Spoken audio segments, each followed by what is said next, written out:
Good morning. Much Ajay and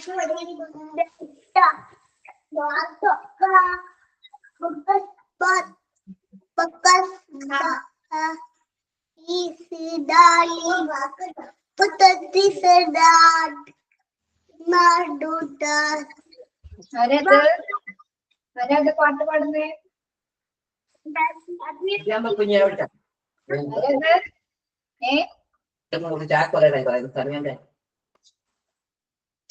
കുടിക്കുന്ന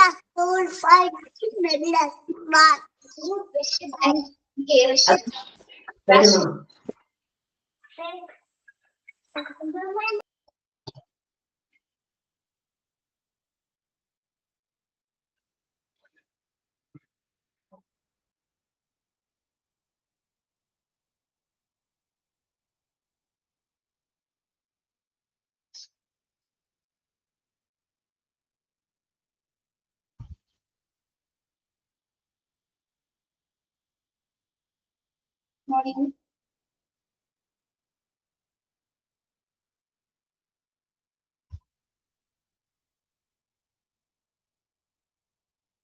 Morning.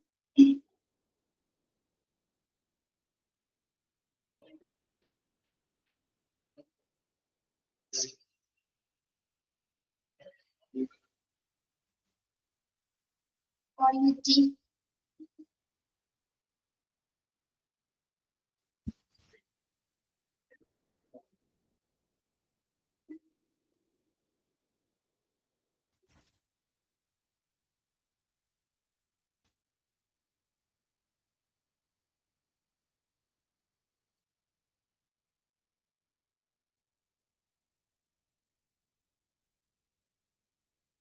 Aliki സുഖായിരിക്കുന്നു.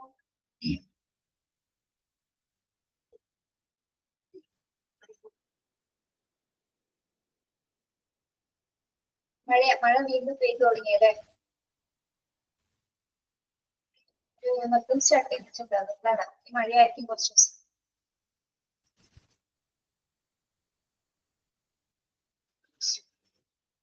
ഭക്ഷണം കഴിച്ചില്ലാന്ന്?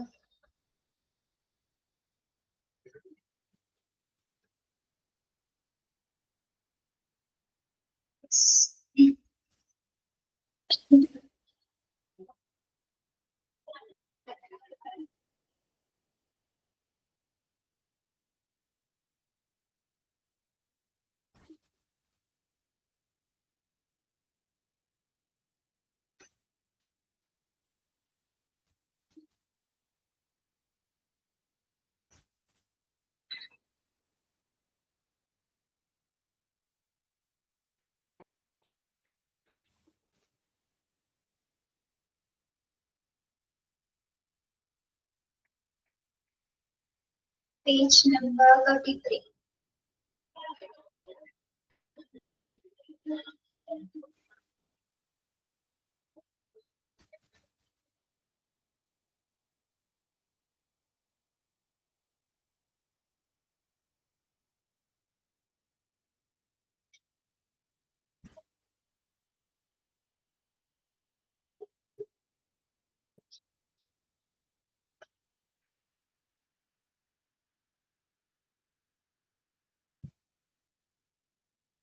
Okay.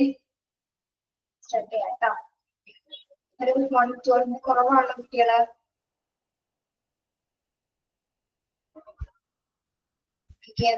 നോക്കാം. യെസ്. ഫെസിലിറ്റി മാനേജ്മെന്റിന്റെ ബാക്കി ഭാഗങ്ങളാണ് നമ്മൾ നോക്കുന്നത്. അതിൽ എഞ്ചിനീയറിംഗ് പറഞ്ഞു. ഇനി നെക്സ്റ്റ് വരുന്നത് വർക്ക് പ്രാക്ടീസ് കൺട്രോൾ ആണ്. Work practice control. Following proper procedures that minimize exposure while operating production and control equipment, inspecting and maintaining process and control equipment on a regular basis, implementing good housekeeping procedures, providing good supervision, mandating the eating, drinking, smoking, chewing tobacco or gum, and applying cosmetics in regulated areas be prohibited. Okay, work practice controls എന്തൊക്കെയാണ്? അതായത് അവിടെ work നടക്കുന്ന സമയത്ത് നൽകേണ്ട കുറച്ച് നിയന്ത്രണങ്ങൾ ഇതൊക്കെയാണ്. Following proper procedures that minimise exposure while operating production and control equipment. എന്താണ് പ്രോപ്പർ ആയിട്ടുള്ള പ്രൊസീജിയേഴ്സ്? ഒരു വർക്ക് നടക്കുന്ന ടൈമിൽ അത് ഹോസ്പിറ്റലുമായി ബന്ധപ്പെട്ട് വരുന്ന എന്ത് വർക്ക് ആണെങ്കിലും എന്താണ് അതിന് പ്രൊസീജിയേഴ്സ് ഉണ്ടായിരിക്കും അല്ലെ, എന്താ പറയാ ഡയറക്ഷൻസ് ഉണ്ടായിരിക്കും. ആ പ്രൊസീജിയേഴ്സ് അനുസരിച്ചിട്ട് അല്ലെങ്കിൽ പ്രോട്ടോകോൾസ് അനുസരിച്ചിട്ട് മാത്രമായിരിക്കണം പ്രവർത്തിക്കേണ്ടത്. മാത്രമല്ല അത് ആ പ്രൊസീജിയേഴ്സ് ഫോളോ ചെയ്യുന്നത് കൊണ്ട് നമുക്ക് എന്താണ് എക്സ്പോഷർ മിനിമൈസ് ചെയ്യാനായിട്ട് സാധിക്കും. Then operating production and control equipment. മാത്രമല്ല എക്യുപ്മെന്റ്സിൽ എന്തെങ്കിലും തരത്തിലുള്ള നിയന്ത്രണങ്ങൾ ആവശ്യമായി വരുന്ന സമയത്ത് നമുക്ക് ഈ പോളിസീസുകൾ ഫോളോ ചെയ്യുന്നത് വളരെ നല്ലതായിരിക്കും. ഓക്കെ, എന്തെങ്കിലും എക്സ്പോഷർ തടയുന്നതിനായിട്ട് നമ്മൾ ഇത്തരത്തിലുള്ള മുൻകരുതൽ എടുക്കുന്നത് അല്ലെങ്കിൽ തന്നിരിക്കുന്ന പ്രൊസീജിയേഴ്സ് ഫോളോ ചെയ്യുന്നത് വളരെ നല്ലതായിരിക്കും. ഓക്കെ, അപ്പൊ തന്നിരിക്കുന്ന പ്രൊസീജിയേഴ്സ് പ്രാക്ടീസ് ചെയ്യുന്നത് വഴി നമുക്ക് എന്താണ് എക്സ്പോഷറിന്റെ കൺട്രോള് നിയന്ത്രിക്കാനായിട്ട് സാധിക്കും. സെക്കൻഡ് വൺ എന്താണ്? Inspecting and maintaining process and control equipment on A regular basis. പിന്നെ എന്താ നോക്കേണ്ടത്? Inspecting and maintaining process. എന്ത് ഇൻസ്പെക്ട് ചെയ്യാനാണ് ഇവിടെ പറയുന്നത്? Inspecting and maintaining process and control equipment on A regular basis. അതായത് എക്യുപ്മെന്റ്സുമായി ബന്ധപ്പെട്ട എല്ലാ ഭാഗങ്ങളും കൃത്യമായിട്ട് ഇൻസ്പെക്ട് ചെയ്തിട്ടുണ്ടായിരിക്കും അല്ലെ. ഏതെങ്കിലും എക്യുപ്മെന്റ്സിൽ എന്തെങ്കിലും തരത്തിലുള്ള ഡാമേജസ് ഉണ്ടെങ്കിൽ അത് എത്രയും പെട്ടെന്ന് നമുക്ക് മെയിൻറ്റെയിൻ ചെയ്യാം. ഒരിക്കലും ഡാമേജ്ഡ് ആയിട്ടുള്ള എക്യുപ്മെന്റ്സ് ഉപയോഗിച്ചിട്ട് നമ്മൾ വർക്ക് പ്ലേസസിൽ അത് ഉപയോഗിക്കാൻ പാടില്ല. Chapter name hospital administration.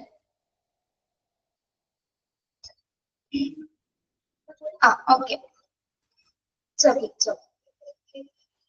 Inspecting and maintaining process and control equipment on A regular basis. നിങ്ങൾ റെഗുലർ ആയിട്ട് എന്ത് ചെയ്തിരിക്കണം? എല്ലാ എക്യുപ്മെന്റ്സുകളും ഇൻസ്പെക്ട് ചെയ്യുന്നത് മെയിൻറ്റെയിൻ ചെയ്തിട്ടായിരിക്കണം അതിന്റെ പ്രോസസ്സുകൾ നടത്തി കൊണ്ടുപോകുന്നത്. ഓക്കെ, അതിൽ കൃത്യമായിട്ടൊരു കൺട്രോൾ ഉണ്ടായിരിക്കണം. അപ്പൊ എക്യുപ്മെന്റ്സിൽ എന്തെങ്കിലും തരത്തിലുള്ള തകരാറുകൾ ഉണ്ടെങ്കിൽ എന്തായിരിക്കും അതിന്റെ ഒരു ഡിഫക്റ്റ് എന്ന് പറയുന്നത്? എക്യുപ്മെന്റ്സിൽ എന്തെങ്കിലും തകരാറുകൾ ഉണ്ടെങ്കിൽ എന്ത് സംഭവിക്കും? എന്ത് സംഭവിക്കും? സംഭവിക്കില്ല. വർക്ക് പ്ലേസിലുള്ള എക്യുപ്മെന്റ്സിന് എന്തെങ്കിലും തകരാറുകളോ ഡാമേജസ് ഉണ്ടെങ്കിൽ അത് ആർക്കാണ് ഏറ്റവും കൂടുതൽ അപകടകരമാകുന്നത്? വർക്കേഴ്സിനാണ്. വർക്ക് ചെയ്യുന്ന സ്റ്റാഫുകൾക്ക് ഒരേപോലെ തന്നെ ആ ചുറ്റുപാടും ഒരേപോലെ തന്നെ അപകടമാകാനുള്ള സാധ്യതയുണ്ട് അല്ലെ. യെസ്. ദെൻ അപ്പൊ എന്താണ് നമ്മൾ റെഗുലർ ആയിട്ട് എല്ലാ എക്യുപ്മെന്റ്സുകളും ഇൻസ്പെക്ട് ചെയ്തിട്ടുണ്ടായിരിക്കണം. Okay, implementing good housekeeping procedures. Implementing good housekeeping procedures. എന്താണ്? നല്ല ഹൗസ് കീപ്പിംഗ് നടപടിക്രമങ്ങൾ പാലിക്കേണ്ടതുണ്ട് അല്ലെ. നല്ല നടപടി ഹൗസ് കീപ്പിംഗ് നമ്മൾ പഠിച്ചിട്ടുണ്ടല്ലേ. ഹൗസ് കീപ്പിംഗ് പ്രൊസീജിയേഴ്സ് ഇംപ്ലിമെന്റ് ചെയ്യുക. അതായത് കൃത്യതയുള്ള തരത്തിലുള്ള ഹൗസ് കീപ്പിംഗ് പ്രൊസീജിയേഴ്സ് ആയിരിക്കണം നമ്മൾ നടപ്പിലാക്കേണ്ടത്. അതുവഴി നമുക്ക് വർക്ക് പ്രാക്ടീസ് കൺട്രോൾ ചെയ്യാനായിട്ട് സാധിക്കുന്നു. Then providing good supervision. Providing good supervision എന്താണ്? കൃത്യമായിട്ടുള്ള മേൽനോട്ടം വഹിക്കുക. എല്ലാ മേഖലകളിലും എന്താണ്? എല്ലാ മേഖലകളിലും ഒരു നിയന്ത്രണം ഏർപ്പാടാക്കുന്നതിന് വേണ്ടിയിട്ട് സൂപ്പർവൈസ് ചെയ്യുക. ഓക്കെ, സൂപ്പർവിഷൻ ചെയ്യുന്നതോടെ എന്താ സംഭവിക്കുന്നത്? നമ്മൾ സൂപ്പർവിഷൻ ചെയ്യുന്ന മേഖലകളിലെല്ലാം തന്നെ ഒരു കൺട്രോൾ ഉണ്ടായിരിക്കും, കൃത്യമായ ഒരു നിയന്ത്രണം അവിടെ ഉണ്ടായിരിക്കുകയാണ്. Then fifth point, mandating that eating, drinking, smoking, chewing tobacco or gum and applying cosmetics in regulated areas are be prohibited. ഇനി നമുക്കറിയാം ഹോസ്പിറ്റലിലെ ചില ഏരിയാസിൽ കുറെ കാര്യങ്ങൾ നിയന്ത്രണ വിധേയമാകുന്നത്. അതായത് പ്രൊഹിബിറ്റഡ് ആയിട്ടുള്ള കുറച്ച് ഏരിയാസ് ഉണ്ട്. ഏതൊക്കെയാണ് പ്രൊഹിബിറ്റഡ് ആയിട്ടുള്ള ഹോസ്പിറ്റൽ ഏരിയാസ് എന്ന് പറയുന്നത്? ഏതൊക്കെയാണ്? ICU, ലാബ്, ഓക്കെ, പിന്നെന്താണ്? ക്യാൻറ്റീൻസ് അല്ലെങ്കിൽ കഫറ്റീരിയ, CSST, OT. ഇതിന് ഹോസ്പിറ്റലിലെ പ്രധാന മേഖലകളുണ്ട്.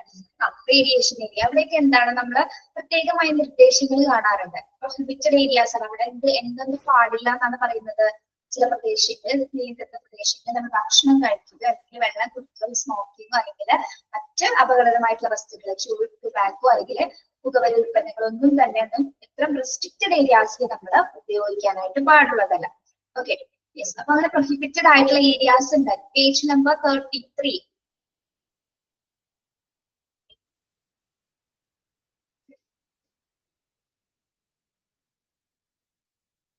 അപ്പൊ ഇത്തരം ചില ഏരിയാസ്, റെസ്ട്രിക്റ്റഡ് ആയിട്ടുള്ള ഏരിയാസിലൊന്നും നമ്മൾ എന്താണ് ഇത്തരത്തിലുള്ള ഭക്ഷണക്രമങ്ങളോ അല്ലെങ്കിൽ മറ്റ് അപകടകരമായിട്ടുള്ള വസ്തുക്കളൊന്നും തന്നെ ഉപയോഗിക്കാനായിട്ട് പാടില്ല. അല്ലെ, നോ എൻട്രി വിത്ത് പെർമിഷൻ ഉള്ള സ്ഥലങ്ങളാണ്. അപ്പൊ അങ്ങനെ ചെയ്യുന്നതിന്റെ പ്രത്യേക ഉദ്ദേശം എന്താണ്? നമ്മൾ ആ ഏരിയാസിനെ നിയന്ത്രിക്കുന്നതിന്റെ കാര്യം എന്താണ്? ഇവിടെ പ്രധാനമായിട്ടും നമുക്കൊരു ഹൈജീൻ ഉറപ്പുവരുത്തുന്നത്, ശുചിത്വം ഉറപ്പുവരുത്തുന്നതും, അതേപോലെ എന്താണ് കണ്ടാമിനേഷനിൽ നിന്ന് രക്ഷയില്ലേ, മലിനീകരണത്തിൽ നിന്ന് ഒഴിവാക്കുന്നതിനും, പിന്നെ എന്താണ് ഹെൽത്ത് റിസ്കുകൾ കുറയ്ക്കുന്നതിനും വേണ്ടിയിട്ടാണ് നമ്മൾ അത്തരത്തിലുള്ള റെഗുലേഷൻസ് പ്രത്യേക ഏരിയയിൽ നമ്മൾ റെസ്ട്രിക്റ്റഡ് ആയിട്ടുള്ള കുറെ നിർദ്ദേശങ്ങൾ വെക്കുന്നത്. Okay, yes. റെഗുലേറ്റഡ് ഏരിയാസ് എന്ന് പറയുമ്പോൾ ഏതൊക്കെയാണ്? ലബോറട്ടറീസ് പറയാം, ഓട്ടി വരാം, അതേപോലെ തന്നെ ഫുഡ് ആൻഡ് പാൻട്രി അല്ലെങ്കിൽ നമ്മുടെ കഫ്റ്റീരിയ, മറ്റ് CSST എല്ലാ ഡിപ്പാർട്ട്മെന്റ്സിലും അല്ല, നമുക്കറിയാം ഏതൊക്കെയാണ് അവിടെ കൊടുത്തിരിക്കുന്നത്. അത്തരത്തിൽ ഏരിയാസിൽ ഒരിക്കലും എന്താണ് ഇത്തരത്തിലുള്ള ഭക്ഷണ പദാർത്ഥങ്ങളും മറ്റ് അപകടകരമായിട്ടുള്ള വസ്തുക്കളൊന്നും തന്നെ അവിടെ ഉപയോഗിക്കാനായിട്ട് പാടുള്ളത്. ഒരു കർശനമായിട്ടുള്ള നിയന്ത്രണങ്ങൾ അല്ലെങ്കിൽ കൺട്രോൾസ് ഏർപ്പെടുത്തേണ്ടത് അത്യാവശ്യമാണ്. ഓക്കെ, അപ്പൊ ഇതാണ് പ്രധാനമായിട്ടും നമ്മൾ ഒരു വർക്ക് പ്ലേസിൽ, ഒരു ഹോസ്പിറ്റലിൽ സിറ്റുവേറ്റഡ് ആയിട്ടുള്ള സ്ഥലങ്ങളിൽ കൊടുക്കേണ്ട പ്രധാനമായിട്ടുള്ള പ്രാക്ടീസ് കൺട്രോൾസ് എന്ന് പറയുന്നത്. ഏതൊക്കെയാണ്? First one, following proper procedures that minimize exposure while operating production and control equipments.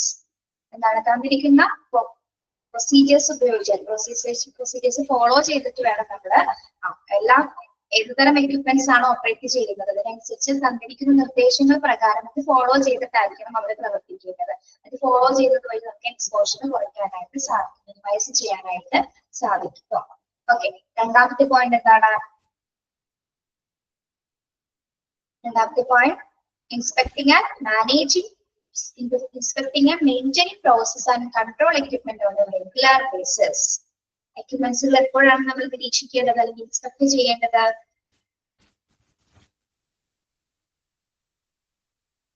Regular ആയിട്ട് അല്ലെ, എല്ലാ എക്യുപ്മെന്റ്സുകളും നല്ല രീതിയിൽ വർക്ക് ചെയ്യുമ്പോൾ വർക്കിംഗ് കണ്ടീഷൻ ആണെങ്കിൽ ഡാമേജസ് ഉണ്ടോ എന്നുള്ളത് ചെക്ക് ചെയ്യുന്നതിന് വേണ്ടി നമ്മൾ എപ്പോഴും റെഗുലർ ബേസിസിൽ ഇൻസ്പെക്ട് ചെയ്തിട്ടുണ്ടായിരിക്കണം. ഓക്കെ, പിന്നെ implementing good house keeping procedures, എന്താണ് നല്ല ഹൗസ് കീപ്പിംഗ് നടപടിക്രമങ്ങൾ പിന്തുടരുക. പ്രൊവൈഡിംഗ് ഗുഡ് സൂപ്പർവിഷൻ, കൃത്യമായിട്ടുള്ള ഒരു മേൽനോട്ടം വഹിക്കുക, എല്ലാ മേഖലയിലും കൃത്യമായിട്ട് സൂപ്പർവൈസ് ചെയ്യുക. Mandating that eating, drinking, smoking, plain cosmetic regulator, മറ്റ് സൗന്ദര്യ വസ്തുക്കളും അല്ലെങ്കിൽ നിർബന്ധിതമായിട്ടൊന്നും നിരോധിച്ചിരിക്കുന്ന മേഖലയിലെ ഡ്രിങ്കിങ്ങോ അല്ലെങ്കിൽ പുകവലി ഉൽപ്പന്നങ്ങളൊന്നും പ്രൊഹിബിറ്റഡ് ഏരിയാസിൽ ഉപയോഗിക്കാൻ പാടില്ല. അതിന് കർശനമായിട്ടുള്ള നിയന്ത്രണങ്ങൾ ഏർപ്പെടുത്തേണ്ടതാണ്. ഓക്കെ, ഈ വർക്ക് പ്രാക്ടീസ് തുടരുകയാണെങ്കിൽ ഒരു പരിധി വരെ നമുക്ക് പല രീതിയിലുള്ള കണ്ടീഷൻസ് റിസ്കുകളൊക്കെ ഒഴിവാക്കാനായിട്ട് സാധിക്കും. ഓക്കെ, ഒന്ന് പെട്ടെന്ന് 5 പോയിന്റ്സ് ഒന്ന് വായിച്ചു നോക്കി.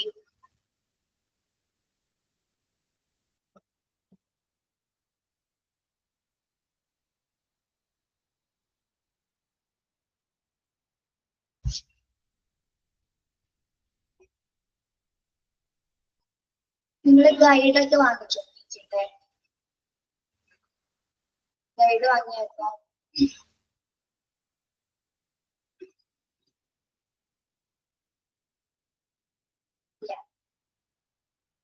ഓക്കെ, 5 പോയിന്റ്സും ക്ലിയർ ആവാൻ സംശയം ഉണ്ടോ?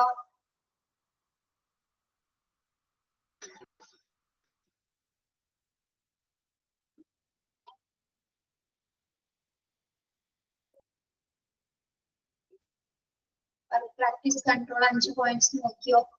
ഓക്കെ അല്ലേ? അടുത്ത പോയിന്റ് പറഞ്ഞോട്ടെ. നെക്സ്റ്റ് നമ്മൾ നോക്കുന്നത് അഡ്മിനിസ്ട്രേറ്റീവ് കൺട്രോൾസ് ആണ്. Administrative controls. When effective work practice or engineering controls are not feasible to achieve the permissible exposure limit, or while such controls are being instituted and in emergencies, appropriate respiratory equipment must be used. In addition, personal protective equipment such as gloves, safety goggles, helmets, safety shoes, and protective clothing may also be required. To be effective, personal protective equipment must be individually selected, properly fitted and periodically refitted, continuously and properly worn, regularly maintained and replaced as necessary. നമ്മൾ administrative control ചെയ്യേണ്ട കുറച്ച് കാര്യങ്ങൾ, കുറച്ച് ഭരണ നിയന്ത്രണങ്ങൾ വരുന്നുണ്ട് work പ്ലേസസുമായി ബന്ധപ്പെട്ട്. ഹോസ്പിറ്റലിലെ വർക്ക് പ്ലേസസുമായി ബന്ധപ്പെട്ട് നമ്മൾ ചില സ്ഥലങ്ങളില് ചില, അതായത് എക്സ്പോഷർ ലിമിറ്റ് കുറയ്ക്കുന്നതിന് വേണ്ടി അല്ലെ, ചില തരത്തിലുള്ള എക്സ്പോഷർ ലിമിറ്റ് കുറയ്ക്കുന്നതിന് വേണ്ടിയിട്ട് നമ്മൾ പേഴ്സണലി ചെയ്യേണ്ട കുറെ കാര്യങ്ങളുണ്ട്. അതായത് ഓരോ വർക്കേഴ്സിനും എഫക്റ്റീവ് പ്രാക്ടീസ് കൊടുക്കുന്ന സമയത്ത് അവർക്ക് പേഴ്സണലി കിട്ടേണ്ട കുറെ കാര്യങ്ങളുണ്ട്. അതെന്തൊക്കെയാണ്? അതായത് അത് കുറച്ച് നിയന്ത്രണങ്ങളാണ് അല്ലെ.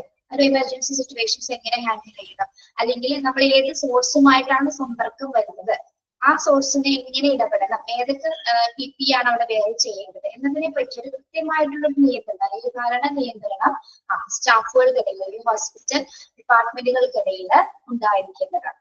ഓക്കെ, അതായത് ഒരു എക്സ്പോഷറിന്റെ പരിധി കുറയ്ക്കാൻ വേണ്ടിയിട്ട് നമ്മൾ മാക്സിമം എന്താണ് അല്ലെ, പല സാധനങ്ങളുമായിട്ടുള്ള ആ ഒരു എക്സ്പോഷർ, ആ സമ്പർക്കം കുറയ്ക്കുന്നതിന് വേണ്ടിയിട്ട് മാക്സിമം കൺട്രോൾസ്, നിയന്ത്രണങ്ങൾ ഹോസ്പിറ്റലിൽ കൊണ്ടുവരേണ്ടത്. അപ്പൊ അതിൽ പ്രധാനമായിട്ടും കുറച്ച് കാര്യങ്ങൾ ഇവിടെ പറയുന്നുണ്ട്. എന്തൊക്കെയാണ്? എമർജൻസി സിറ്റുവേഷൻ ആയിക്കോട്ടെ, അല്ലാത്ത സിറ്റുവേഷൻ ആയിക്കോട്ടെ, അങ്ങനെയാണെങ്കിൽ നമ്മൾ അവിടെ നിർബന്ധമായിട്ട് ഉപയോഗിക്കേണ്ട ഒരു വസ്തുവാണത്, അല്ലെങ്കിൽ ഒരു പേഴ്സണൽ പ്രൊട്ടക്റ്റീവ് എക്യുപ്മെന്റ് അല്ലെ. PPE വെയർച്ച് ചെയ്തിട്ട് മാത്രമായിരിക്കും നമ്മൾ ഏത് സോഴ്സുമായിട്ടാണോ ഇടപെടുന്നത് ആ സോഴ്സുമായിട്ട് ഇടപെടാനായിട്ട്.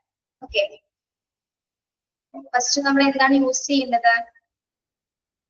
Appropriate reciprocal equipment must be used. അപ്പൊ ഏത് സിറ്റുവേഷൻ അനുസരിച്ചിട്ട് ഇപ്പൊ നമുക്കറിയാം, ഇപ്പൊ ഫോഗ് അല്ലെങ്കിൽ ഫ്യൂഗ് അല്ലെങ്കിൽ ഓർഡേഴ്സ് അങ്ങനെയുള്ള സാധനങ്ങളിൽ മാത്രം, അല്ലെങ്കിൽ നമ്മളിപ്പം മെർക്കുറി സിലേക്ക് പഠിച്ച സമയത്ത് നമ്മള് റെസിപ്രേറ്റേഴ്സ് ഉപയോഗിച്ചിട്ടുണ്ട് അല്ലെ. അങ്ങനെയുള്ള സിറ്റുവേഷൻസ് ഉണ്ട്, അല്ലെങ്കിൽ പേഴ്സണൽ എക്യുപ്മെന്റ്സ് ഉപയോഗിക്കുന്ന സിറ്റുവേഷൻസ് ഉണ്ട്. അത് ഓരോന്നിനനുസരിച്ച് അത് ലാബിൽ നമ്മൾ വേറെ ടൈപ്സ് ഓഫ് PPE ആണ് ഉപയോഗിക്കുന്നത് അല്ലെ. ലാബിൽ ഉപയോഗിക്കുന്നതിന് വ്യത്യാസമുണ്ട്. അതേപോലെ തന്നെ എന്താണ്, മറ്റ് സിലേബസുകൾ എടുക്കുന്നത് അല്ലെങ്കിൽ മറ്റ് ബേസിസ് എടുക്കുന്നത് അല്ലെങ്കിൽ മറ്റ് സോഴ്സസുമായി ബന്ധപ്പെടുന്നതിനനുസരിച്ച് നമ്മൾ PPE വ്യത്യാസം വരുന്നത്, പേഴ്സണൽ പ്രൊട്ടക്റ്റീവ് എക്യുപ്മെന്റ്സിലെ വ്യത്യാസം വരുന്നത്. അപ്പൊ പ്രധാനമായിട്ടും ഒന്ന് റെസിപ്രേറ്ററി എക്യുപ്മെന്റ്സുകൾ നമ്മൾ യൂസ് ചെയ്തിട്ടുണ്ട്. അതോടൊപ്പം തന്നെ എന്താണ് PPE ഏതൊക്കെയാണ് ഉൾപ്പെടുന്നത്? ഗ്ലൗസസ്, സേഫ്റ്റി ഗൂഗിൾസ്. സേഫ്റ്റി ഗൂഗിൾസ് എന്ന് ഉദ്ദേശിക്കുന്നത് എന്താണ്? സേഫ്റ്റി ഗൂഗിൾസ് എന്താ? ഗ്ലാസ് അല്ലെ, ഗ്ലാസസ്. ദെൻ ഹെൽമെറ്റ്സ്, കണ്ണട, ഹെൽമെറ്റ്സുകൾ ഉണ്ടെങ്കിൽ ഇങ്ങനെ പ്ലെയിൻ നമ്മൾ സാധാരണ നോർമൽ ഉപയോഗിക്കുന്ന ഹെൽമെറ്റ്സ് അല്ല, ഹോസ്പിറ്റലിൽ ഉപയോഗിക്കുന്ന ഹെൽമെറ്റ്സ് അല്ല, പ്ലേസസിൽ ഉപയോഗിക്കുന്ന ഹെൽമെറ്റ്സുകൾ, ഫേസ് ഷീൽഡ്സ് അല്ലെ.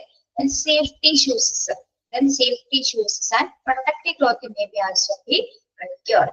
ബാക്കി വരുന്ന എല്ലാ പ്രൊട്ടക്റ്റീവ് ക്ലോത്ത് എന്ന് ഉദ്ദേശിക്കുന്നത് എന്തൊക്കെയാണ്? പിന്നെ ഗൗൺസ് വരാം, നമ്മുടെ മാസ്ക്, പിന്നെ എന്തൊക്കെയാണ് ക്ലോത്തിങ് വെയർ ചെയ്യുന്ന സാധനങ്ങൾ എന്തൊക്കെ ഉൾപ്പെടുന്നു? ഗൗൺസ് മാത്രമായിരിക്കും ഉപയോഗിക്കുന്നത് ക്ലോത്തിൽ വരുമ്പോ? ഗൗൺസ് മാത്രമാണ് ഉപയോഗിക്കുന്നത്? അല്ല, കോട്ട്സ് വരുന്നുണ്ട്, പാൻസ് വരുന്നുണ്ട്, ഷർട്ട്സ് വരുന്നുണ്ട് അല്ലെ. അതായത് പ്രൊട്ടക്റ്റീവ് ആയിട്ടുള്ള ഷർട്ട്സ്, ഓക്കെ, ഫുള്ളി കവേർഡ് ആയിട്ടുള്ള ക്ലോത്ത്സും നമ്മൾ അവിടെ പ്രധാനമായിട്ട് ഉപയോഗിക്കുന്നുണ്ട്. എന്തിനു വേണ്ടിയിട്ടാണ് നമ്മൾ പേഴ്സണൽ പ്രൊട്ടക്റ്റീവ് എക്യുപ്മെന്റ്സുകൾ ഉപയോഗിക്കുന്നത്? പ്രൊട്ടക്ഷന് വേണ്ടിയിട്ട് അല്ലെ, പേഴ്സണൽ പ്രൊട്ടക്ഷന് വേണ്ടിയിട്ടാണ് നമ്മൾ PPE വെയർ ചെയ്യുന്നത്. ഓക്കെ, യെസ്, നമ്മളിപ്പോ കൊറോണ സമയത്തൊക്കെ വെയർ ചെയ്തിട്ടുള്ള ഗ്ലൗസസ് കണ്ടിട്ട് അല്ലെങ്കിൽ ഡ്രസ്സസ് നമുക്ക് അറിയാം അല്ലെ, ഫുള്ളി കവേർഡ് ആയിരിക്കും, കണ്ണു മാത്രമേ ജസ്റ്റ് കാണാൻ പറ്റുള്ളൂ. അതുപോലെ നിപ്പ ഉണ്ടായ സമയത്തൊക്കെ. Yes, okay. അപ്പൊ ഇതിന്റെ ഉപയോഗം എന്ന് പറയുന്നത് എന്താണ്? To be effective personal protective equipment must be individually select. അപ്പൊ ഏത് സ്റ്റാഫാണോ ഇത് ഉപയോഗിക്കുന്നത്, ഏത് സോഴ്സിലാണ് നമ്മൾ ഇടപെടാൻ പോകുന്നത്, അപ്പൊ നമുക്ക് പേഴ്സണലി അറിയാം ഏത് എക്യുപ്മെന്റ്സ് ആണ് അവിടെ വേണ്ടതെന്ന് നമ്മൾ പേഴ്സണൽ അറിയാവുന്നത് കൊണ്ട് നമ്മൾ തന്നെ ആയിരിക്കും, സ്റ്റാഫുകൾ തന്നെ ആയിരിക്കും അത് സെലക്ട് ചെയ്യേണ്ടത്. അങ്ങനെ പറയുന്നതിന്റെ കാരണം എന്താണ്? നമ്മൾ സെലക്ട് ചെയ്യുന്നത് നമുക്ക് പ്രോപ്പർ ആയിട്ട് വെയർ ചെയ്യാൻ പറ്റും അല്ലെ. നമുക്കൊരു ഡ്രസ്സ് നമുക്ക് ഷേപ്പ് ഇല്ലാത്ത രീതിയിൽ ഇടാനായിട്ട് ബുദ്ധിമുട്ടാണ്. പ്രത്യേകിച്ച് ഇങ്ങനെയുള്ള സിറ്റുവേഷൻസ് എന്താണ്, നമുക്ക് ആപ്റ്റ് ആയിട്ടുള്ള രീതിയിലുള്ള പേഴ്സണൽ എക്യുപ്മെന്റ്സ് നമ്മൾ തിരഞ്ഞെടുക്കണം. ഓക്കെ, അപ്പോ ഇൻഡിവിജ്വലി സെലക്ട് എക്യുപ്മെന്റ് ഏതായാലും തന്നെ നമ്മളത് ഇൻഡിവിജ്വൽ ആയിട്ട് സെലക്ട് ചെയ്യാൻ വേണം. Properly fitted and periodically refitted. Properly നമ്മൾ ഫിറ്റ് ചെയ്ത് ഉപയോഗിക്കുകയും വേണം. ഉപയോഗശേഷം എന്ത് ചെയ്യണം? പീരിയോഡിക്കൽ ആയിട്ട് അത് ഫിറ്റഡ് ആയിട്ട് എഫക്ട് ചെയ്യുകയും വേണം. Okay, yes, properly fitted and periodically refitted. Then continuously and properly worn. മാത്രമല്ല നമ്മൾ എങ്ങനെയായിരിക്കണം വെയർ ചെയ്യേണ്ടത്? വളരെ ഉത്തരവാദിത്വത്തോടെ അല്ലെങ്കിൽ എന്താ പറയാ നമ്മളത് ഉപയോഗിക്കുന്നതിന്റെ ഒരു വെറുതെ ഒരു ചുമ്മാ നമുക്കൊരു തമാശയ്ക്ക് വേണ്ടി ഉപയോഗിക്കുന്ന ഒരു സാധനമല്ല പെർഫെക്റ്റ് PPE എന്ന് പറയുന്നത്. വളരെ പ്രോപ്പർ ആയിട്ട് നമ്മൾ വളരെ ഉത്തരവാദിത്വത്തോടു കൂടി അല്ലെങ്കിൽ ഭയങ്കര റെസ്പോൺസിബിലിറ്റിയോട് കൂടി വെയർ ചെയ്യേണ്ട ഒരു ഒന്നാണ് PPE എന്ന് പറയുന്നത്. ഓക്കെ, പ്രോപ്പർലി അത് നമുക്ക് ഫിറ്റ് ആവുന്ന തരത്തിലുള്ള സെലക്ട് ചെയ്യാൻ വേണം, അത് കൃത്യമായിട്ട് പ്രോപ്പറായിട്ട് വെയർ ചെയ്യാൻ വേണം, അതുപോലെ തന്നെ ഉത്തരവാദിത്വത്തോടു കൂടി നമ്മളത് ഉപയോഗിക്കുകയും വേണം. ഓക്കെ, തമാശയ്ക്ക് വേണ്ടി ഉപയോഗിക്കാനുള്ള ഒരു സാധനമല്ല PPE എന്ന് പറയുന്നത്. റെഗുലർലി മെയിൻറ്റെയിൻ, റെഗുലർലി മെയിൻറ്റെയിൻ എന്ന് പറഞ്ഞാല് റെഗുലർ ആയിട്ട് നമ്മൾ മെയിൻറ്റെയിൻ ചെയ്യുകയും വേണം. PPE റെഗുലർ ആയിട്ട് നമ്മൾ മെയിൻറ്റെയിൻ ചെയ്യുക ആൻഡ് റീപ്ലേസ് ആൻഡ് നെസസറി.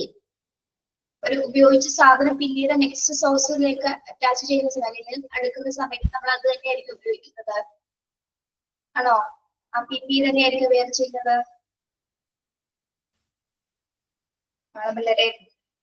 അല്ല അല്ലെ, അതിന് ഉപയോഗ ശേഷം അത് നമ്മൾ ഡിസ്പോസ് ചെയ്യുന്നതിന് ശേഷം മറ്റൊരു സ്റ്റെറൈൽ ആയിട്ടുള്ള ഒരു PPE ആയിരിക്കും നമ്മൾ പിന്നീട് വെയർ ചെയ്യുന്നത്. ഓക്കെ, അപ്പൊ ഇവിടെ എന്താ പറയുന്നത്, ഫലപ്രദമായിട്ട് നമ്മളൊരു ഇൻഡസ്ട്രിയിൽ അല്ലെങ്കിൽ ഹോസ്പിറ്റലുമായി ബന്ധപ്പെട്ട എല്ലാ ജോലികളും ചെയ്ത് അല്ലെങ്കിൽ എല്ലാ മേഖലയിലും പ്രവർത്തിക്കുന്ന സമയത്ത് സുരക്ഷ ഉറപ്പാക്കുന്നതിനായിട്ട് കുറച്ച് അഡ്മിനിസ്ട്രേറ്റീവ് കൺട്രോൾസ് നിർബന്ധമായിട്ട് നമ്മൾ പാലിക്കേണ്ടതുണ്ട്. അതിൽ പ്രധാനമായിട്ടും പറയുന്നത് എന്താണ്, എമർജൻസി സിറ്റുവേഷൻ ആയിക്കോട്ടെ മറ്റെന്ത് സിറ്റുവേഷൻസ് ആയാലും നമ്മൾ പ്രോപ്പർ ആയിട്ട് റെസിപ്പിറേറ്ററി എക്യുപ്മെന്റ്സുകൾ ഉപയോഗിക്കുക. അതോടൊപ്പം തന്നെ എന്താണ്, personal equipments, personal protective equipments ആയ gloves, safety goggles, helmets, safety shoes and protective clothing എന്നിവ നിർബന്ധമായിട്ട് ഉപയോഗിക്കുകയും വേണം. അതോടൊപ്പം തന്നെ എന്താണ്, അത് ഇൻഡിവിജ്വലി സെലക്ട് ചെയ്യണം. ഓരോരുത്തരും ഇൻഡിവിജ്വലി സെലക്ട് ചെയ്യുക, പ്രോപ്പർ ആയിട്ട് അത് ഉപയോഗിക്കുക. വളരെ ഉത്തരവാദിത്തോടു കൂടി തന്നെയായിരുന്നു ഉപയോഗിക്കേണ്ടത്.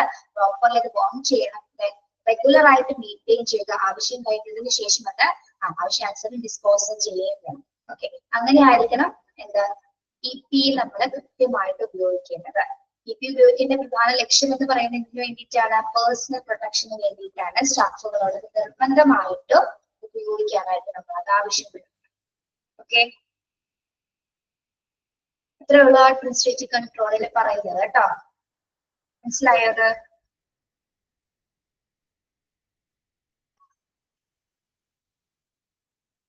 കൊറോണ സിറ്റുവേഷൻസിലൊക്കെ ഇത് കണ്ടിന്യൂസ് ആയിട്ട് അവർ ഊരാതെ ഉപയോഗിച്ചിട്ടുണ്ട് അല്ലെ. അത് രാവിലെ മുതൽ വൈകിട്ട് വരെ കണ്ടിന്യൂസ് ആയിട്ട് ഇട്ടിട്ടുണ്ട് ഷിഫ്റ്റ് അനുസരിച്ചിട്ട്. ക്യാഡ് സിറ്റുവേഷൻസ് അങ്ങനെയായിരുന്നു അല്ലെ. നിങ്ങളെ പറ്റി വൈറസ് എന്ന് പറഞ്ഞ സിനിമ കണ്ടിട്ടുണ്ടോ? വൈറസ് സിനിമ അറിയില്ല. യെസ്,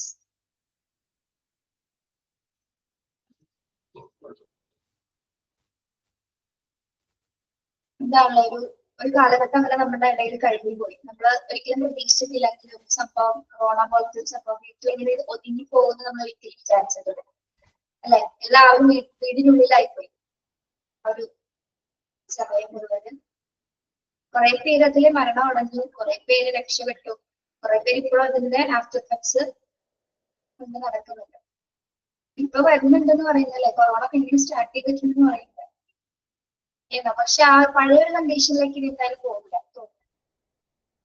നിങ്ങൾക്ക് വന്നിട്ടുണ്ടോ കൊറോണ? വന്നോന്നൊന്നും അറിയില്ല, ഇടയ്ക്കൊന്നും സ്മെല്ലൊന്നും ഉണ്ടായിരുന്നില്ല. നമുക്ക് എപ്പോഴും അതിന്റെ ഒരു സിംറ്റം എന്ന് പറഞ്ഞാൽ സ്മെല്ല് പോകാന്നറിയാൻ പറ്റും. വന്നു പോയെന്ന് തോന്നിട്ട് അറിയില്ല. ടെസ്റ്റ് ചെയ്തപ്പോ ഇങ്ങനെ നെഗറ്റീവ് ആയിരുന്നു.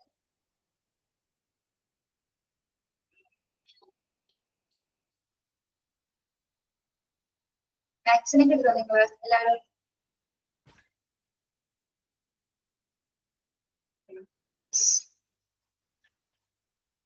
Okay, yes. ഇനി നമ്മൾ നെക്സ്റ്റ് നോക്കുന്നത് നമ്മൾ പറഞ്ഞു അഡ്മിനിസ്ട്രേറ്റീവ് കൺട്രോളിന് ശേഷം വരുന്നത് examples of job hazards. Examples of job Hazard. ഒരു ഹോസ്പിറ്റലിനെ സംബന്ധിച്ചിടത്തോളം ചില മേഖലകളിൽ പ്രധാനമായിട്ട് അപകടങ്ങളുള്ള situations.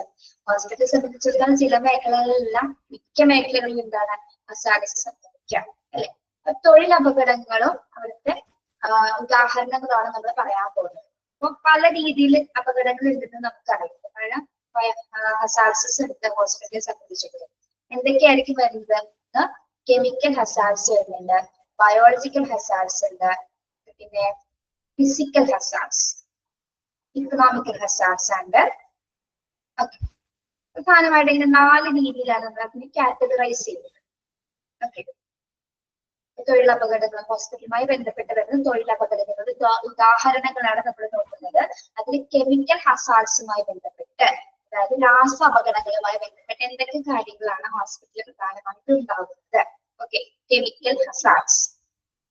Substance used in laboratory, harmful chemical components in the form of solids, liquid, gases, mist, dust, fumes, and vapors, exert toxic effects by inhalation, breathing, absorption through direct contact with the skin or injection, eating or drinking.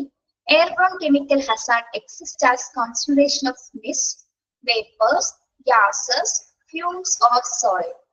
Some are toxic through inhalation and some of them irritate the skin on contact.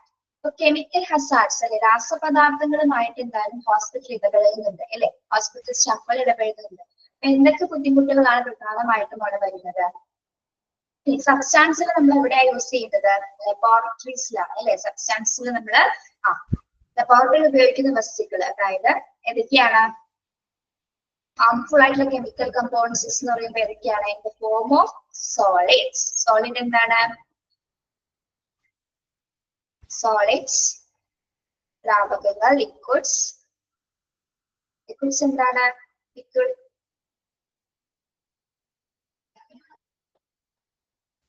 Liquids എന്താണ്?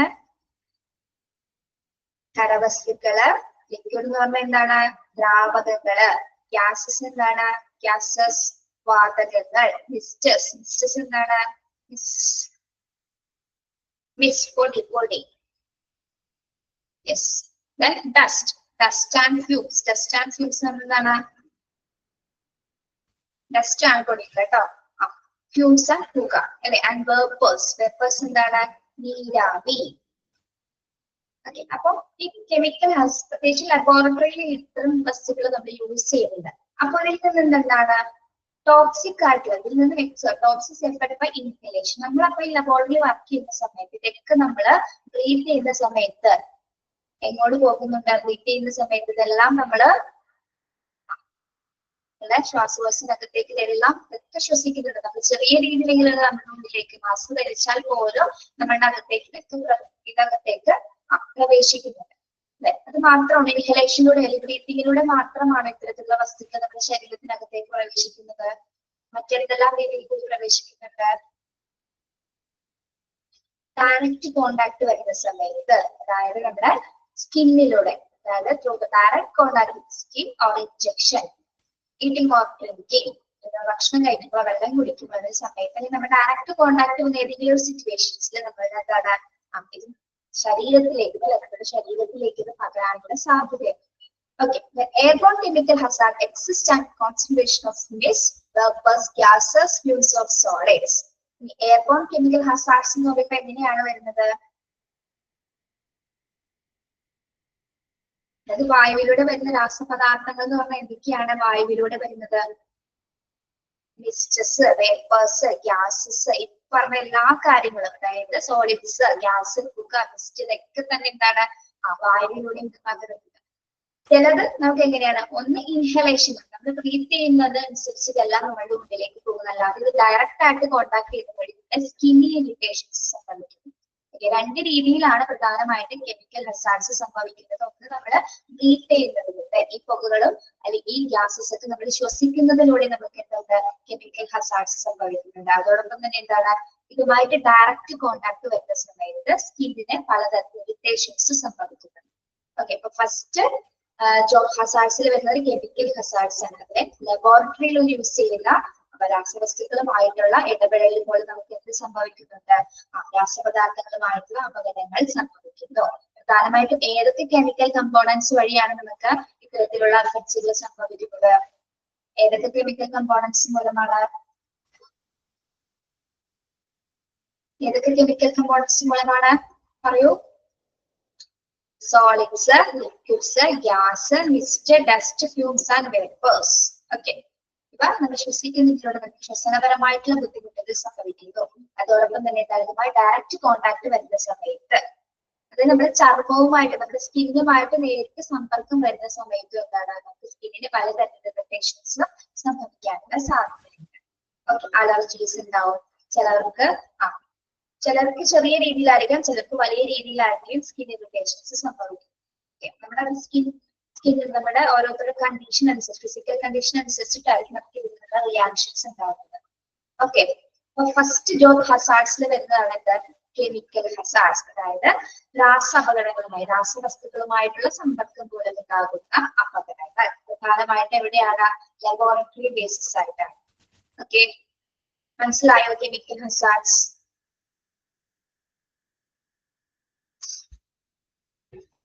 ഒന്ന് വായിച്ചു നോക്കിയേ, വായിക്കട്ടോ.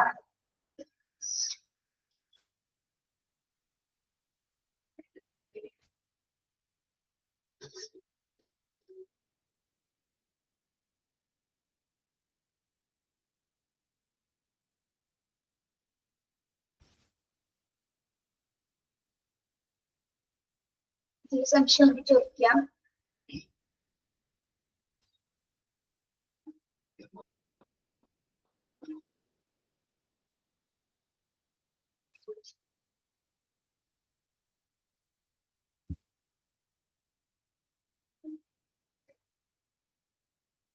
Clear ആണോ?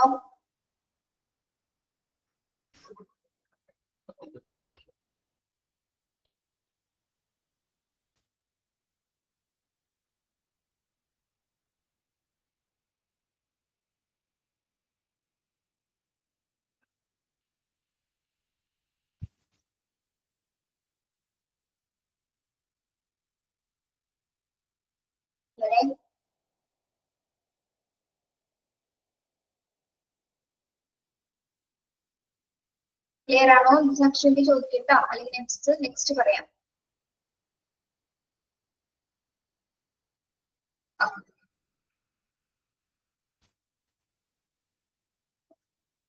അതിൽ ആ chemical components എന്ന് പറഞ്ഞ ഭാഗം നിങ്ങളൊന്ന് അണ്ടർലൈൻ ചെയ്തിട്ടേ കേട്ടോ. ഏതൊക്കെ കെമിക്കൽ കമ്പോണൻസ് ആണ് പറയുന്നത്?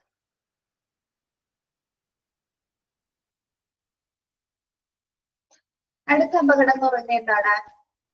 ബയോളജിക്കൽ ഹസാർഡ്സ് ആണ്. Biological hazards. These include bacteria, virus, fungi and other living organisms that can cause acute and chronic infections by entering the body either directly or through break in the skin. Laboratory and medical personnel also can be exposed to biological hazards. Any occupation that result in contact with bodily fluid poses a risk to workers from biological hazards. ജൈവപരമായിട്ടുള്ള അപകടങ്ങൾ എന്തൊക്കെയാണ് biological hazards വരുന്നത്? ആരൊക്കെയാണ് biological hazards ഉണ്ടാക്കുന്നത്? ഏതൊക്കെ രോഗകാരികളാണ്? Bacteria, virus, fungi തുടങ്ങിയ living organisms ആണ് അല്ലെ.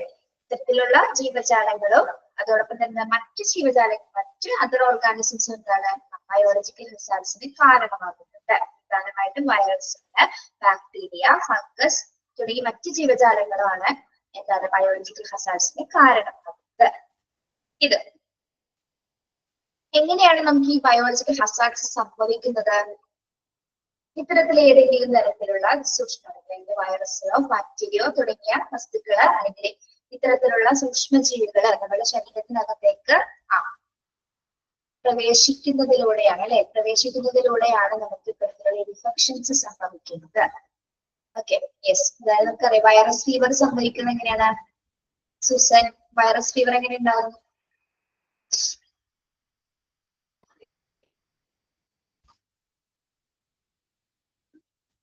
Spread ആവുന്നതിനനുസരിച്ച് virus spread ആവുന്നതിനനുസരിച്ച് നമുക്ക് വൈറസ് ഫീവേഴ്സ് സംഭവിക്കാം. പെട്ടെന്ന് ബോഡിയിലേക്ക് അത് എഫക്റ്റഡ് ആവുന്നതുപോലെ തന്നെ കോണ്ടാക്ട് വരുന്ന സമയത്ത് എന്താണ് വൈറസ് മൂലം നമുക്ക് ഫീവേഴ്സ് മറ്റ് തരത്തിലുള്ള അസുഖങ്ങളൊക്കെ ഉണ്ടാകാറുണ്ട്.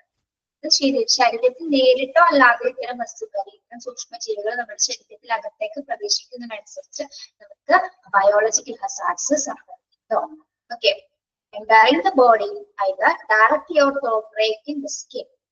അപ്പൊ ഏതെങ്കിലും വഴി, ഇപ്പൊ നമുക്ക് നേരിട്ട് സമ്പർക്കം അല്ലെങ്കിൽ അല്ലാതെ സ്കിന്നിൽ ഏതെങ്കിലും മുഖേന നമ്മുടെ അകത്തേക്ക് പ്രവേശിക്കാനുള്ള സാധ്യത, അത്തരത്തിൽ നമുക്ക് അത് പ്രവേശിക്കുന്നതിനനുസരിച്ച് നമുക്ക് എന്തെങ്കിലും തരത്തിലുള്ള അപകട സാധ്യതകൾ കാണും.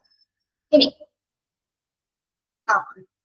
നമുക്ക് ഏറ്റവും പ്രധാന ഉദാഹരണം ഉണ്ടല്ലേ നമ്മുടെ തുമ്മല്. ചിലവർക്കൊന്ന് ജസ്റ്റ് പൊടി അടുത്തേക്ക് പോയാൽ പറ്റും, അല്ലെങ്കിൽ ഒരു മഴ പെയ്താൽ മതി ചിലപ്പോൾ അപ്പൊ തന്നെ തുമ്മല് തുടങ്ങുന്നത്. അല്ലെങ്കിൽ എന്തെങ്കിലും ഇപ്പൊ ക്രൗഡഡ് ആയിട്ടുള്ള പ്ലേസസ് പോയി കഴിഞ്ഞാല് നമുക്ക് ചിലപ്പോൾ പെട്ടെന്ന് ക്രൗഡഡ് പ്ലേസ് ഇല്ലെങ്കിൽ നമുക്കൊരു അസ്വസ്ഥത തോന്നും, പെട്ടെന്നായിരിക്കും നമുക്ക് ആ ഒരു വയ്യായ്ക തോന്നും. എന്തെങ്കിലും തരത്തിലുള്ള ബാക്ടീരിയസോ അല്ലെങ്കിൽ വൈറസുകളോ പോലെ നമ്മുടെ അതിനകത്തേക്ക് ശരീരത്തിലേക്ക് പ്രവേശിക്കുന്നത് കൊണ്ടാണ് തരത്തിലുള്ള ബുദ്ധിമുട്ടുകളിലേക്ക് പോകുന്നത്.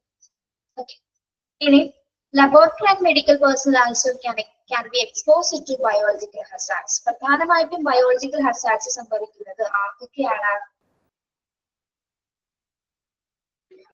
അല്ലെങ്കിൽ ഇത്തരത്തിലുള്ള അണുബാധകൾ ഏറ്റവും കൂടുതൽ അനുഭവിക്കുന്നത് ആരാണ്? ആരൊക്കെയാണ്?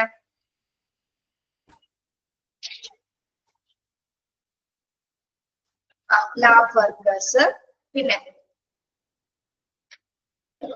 laboratory സ്റ്റാഫ്സുകൾ. ഓക്കെ,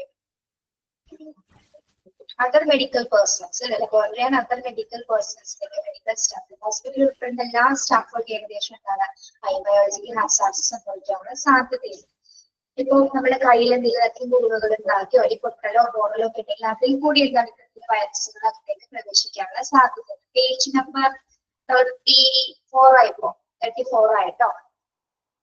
ഓക്കെ, ഇനി any occupations the result contact with body fluid poses a risk to workers from biological hazards. ഇനി നമുക്ക് ബയോളജിക്കൽ ഹസാർഡ്സ് ഇന്ന ഏരിയാസിൽ മാത്രം സംഭവിക്കുന്നു എന്ന് മാത്രം പറയാൻ പറ്റില്ല. അതുകൊണ്ടാണ് അതായത് പിന്നെ ആരൊക്കെയാണ് പ്രധാനമായിട്ടും ഏത് ഒക്യുപ്പേഷൻ ആണെങ്കിൽ കൂടി അല്ലെ, പ്രത്യേകിച്ച് ബോഡി ഫ്ലൂയിഡുമായിട്ട് സമ്പർക്കം വരുത്താം, ബോഡി ഫ്ലൂയിഡ്സ് അല്ലെങ്കിൽ അതർ കമ്പോണൻസ് ആയിട്ട് വർക്ക് ചെയ്യുന്നവർക്ക് എല്ലാ മേഖലയിലായ ആൾക്കാർക്കാണെങ്കിലും എന്താണ് ഇത്തരത്തിലുള്ള ഒരു ബയോളജിക്കൽ ഹസാർഡ്സ് സംഭവിക്കാനുള്ള സാധ്യതയുണ്ട് അല്ലെ. ഏതൊരു തൊഴിൽ ചെയ്യുന്ന ഏതൊരു സ്റ്റാഫുകൾക്കും ബോഡി ഫ്ലൂയിഡ് മത്സരിക്കുന്നത് എന്താണ് ഭക്ഷ്യദ്രവങ്ങളുമായിട്ട് സമ്പർക്കം വരുന്ന ഏതൊരു മേഖലയിലും ബയോളജിക്കൽ ഹസാർഡ്സ് ഉണ്ടാകാനുള്ള സാധ്യത വർദ്ധിക്കുന്നുണ്ട്. ഓക്കെ, അപ്പൊ പ്രധാനമായിട്ടും ബയോളജിക്കൽ ഹസാർഡ്സ് ഉണ്ടാകുന്നത് ഏതൊക്കെ വസ്തുക്കൾ മൂലമാണ്? ലിവിംഗ് ഓർഗാനിസംസ് അല്ലെ, പ്രത്യേകിച്ച് ബാക്ടീരിയ, വൈറസ്, ഫംഗി മുതലായവ നമ്മുടെ ശരീരത്തിലേക്ക് ഡയറക്റ്റ് ആയിട്ട് പ്രവേശിക്കുന്നതിലൂടെ നമുക്ക് പലതരത്തിലുള്ള ബയോളജിക്കൽ ഹസാർഡ്സ് സംഭവിക്കാം, പലതരത്തിലുള്ള അസുഖങ്ങൾ ഉണ്ടാകാനുള്ള സാധ്യതയുണ്ട്. പ്രത്യേകിച്ച് ലബോറട്ടറി ആൻഡ് മെഡിക്കൽ പേഴ്സൺസ് ഇത്തരത്തിൽ വർക്ക് ചെയ്യുന്ന തൊഴിലാളികൾക്കാണ് ഏറ്റവും കൂടുതൽ ഇത്തരത്തിലുള്ള ഒരു ബയോളജിക്കൽ ഹസാർഡ്സ് ഉണ്ടാകുന്നതും. പിന്നെ ബോഡി ഫ്ലൂയിഡ്സുമായിട്ട് ഡയറക്റ്റ് കോണ്ടാക്ട് വന്ന ഏതൊരു തൊഴിൽ മേഖലയിലുള്ളവർക്കും എന്താണ് ബയോളജിക്കൽ ഹസാർഡ്സ് സംഭവിക്കാനുള്ള സാധ്യതയുണ്ട്. ഓക്കെ,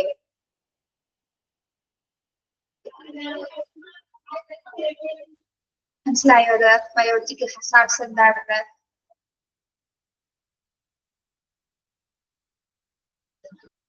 ഓക്കെ, ഇനി നമുക്ക് ഇതിന്റെ പ്രിവെൻഷൻ നോക്കാം. പ്രിവെൻഷൻ അതായത് ഇത്തരത്തിലുള്ള ഹസാർഡ്സിൽ നിന്ന് നമുക്ക് പ്രിവെന്റീവ് മെഷേഴ്സ് കുറച്ച് സ്വീകരിക്കേണ്ടതായിട്ടുണ്ട്. എന്തൊക്കെയാണ്? First one, effective personal hygiene, particularly proper care to minor cuts and scratches, especially those on hands and forearms, helps keep workers' risk to a low level. നമ്മളിതിന്റെ preventive measure എന്ന് പറയുന്നത് എന്താണ്? Personal ആയിട്ടുള്ള hygienes, effective personal hygienes പിന്തുടരുക അല്ലെ, അതായത് PPE ഉപയോഗിക്കുക. അതോടൊപ്പം തന്നെ എന്താണ് particularly proper care to minor cuts and scratches. നമുക്ക് കയ്യിൽ എന്തെങ്കിലും തരത്തിലുള്ള മൈനർ കട്ട്സ് ഇല്ല, ചെറിയ മുറിവുകളോ സ്ക്രാച്ചസ്, കോറലുകളൊക്കെ സംഭവിക്കുക, എന്തെങ്കിലും ഷാർപ്പ് ഒബ്ജക്ട്സ് പോലെ നമുക്ക് എന്തെങ്കിലും കോറലൊക്കെ സംഭവിച്ചത് നമ്മൾ നിസ്സാരമായിട്ട് കാണുന്നത്. ഉടനടി തന്നെ എന്താണ് അതിനുള്ള മെഡിക്കൽ മെഷേഴ്സ് സ്വീകരിച്ചുകൊണ്ട് ആ ഏരിയ എത്രയും പെട്ടെന്ന് നമ്മൾ പ്രൊട്ടക്റ്റഡ് ആക്കേണ്ടതുണ്ട്. അതോടൊപ്പം തന്നെ എന്താണ് especially those on the hands and forearms. പ്രത്യേകിച്ച് ഇത്തരത്തിലുള്ള മുറിവുകളൊക്കെ എവിടെയാണ് വരുന്നത്? ഹോസ്പിറ്റലിനെ സംബന്ധിച്ചിടത്തോളം നമ്മൾ വർക്ക് ചെയ്യുന്ന സമയത്ത് പ്രത്യേകമായിട്ട് നമ്മുടെ കൈക്കായിരിക്കും ഏറ്റവും കൂടുതൽ, ഹാൻഡ്സ് ആൻഡ് ഫോർആംസിനായിരിക്കും പെട്ടെന്ന് നമുക്ക് ഇത്തരത്തിലുള്ള കോറലുകളോ അല്ലെങ്കിൽ ചെറിയ ചെറിയ മുറിവൊക്കെ സംഭവിക്കുന്നത്. വളരെ നിസ്സാരമായിട്ട് കാണരുത്. Help keep workers to low level.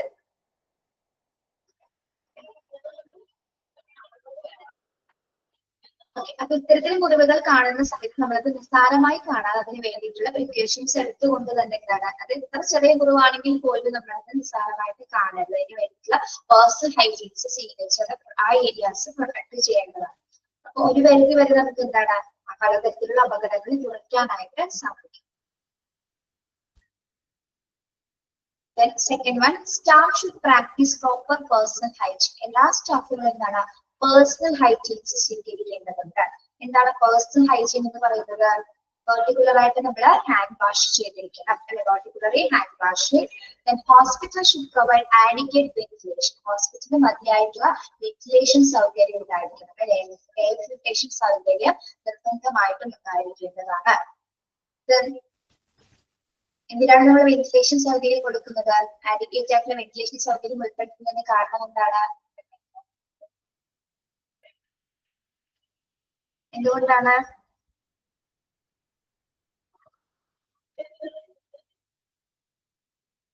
Yes, air പാസേജസിന് വേണ്ടിയിട്ട്, അല്ലെ? കൃത്യമായിട്ട് എയർ പാസേജസിന് വേണ്ടിയിട്ടാണ് വെന്റിലേഷൻ സംവിധാനങ്ങൾ പ്രൊവൈഡ് ചെയ്യുന്നത്.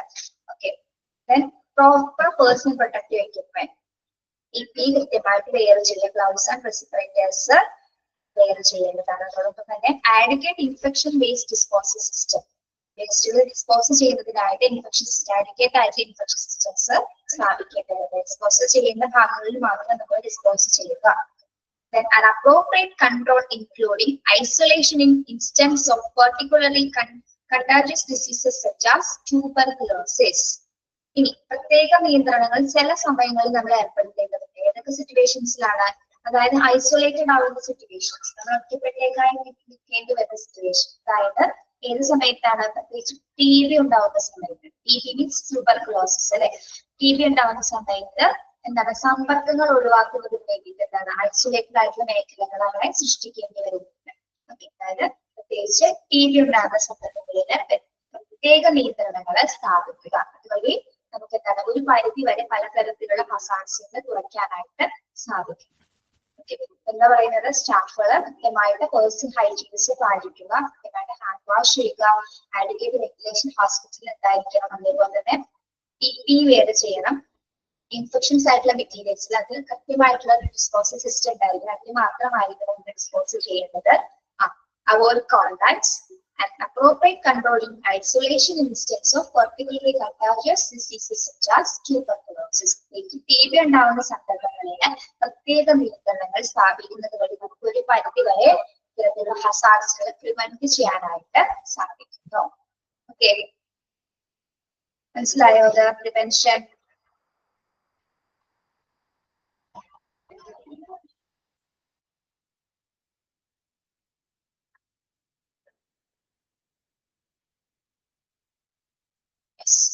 ക്ലിയർ ആണല്ലോ? ഈ പ്രിവെൻഷനില് ഈ ഫസ്റ്റ് പോയിന്റ് ഇല്ലേ, ഫസ്റ്റ് പോയിന്റ് ഒന്ന് ടിക്ക് ചെയ്തിട്ട് കേട്ടോ. ഫസ്റ്റ് പോയിന്റ് ഒന്ന് ടിക്ക് ചെയ്യാം.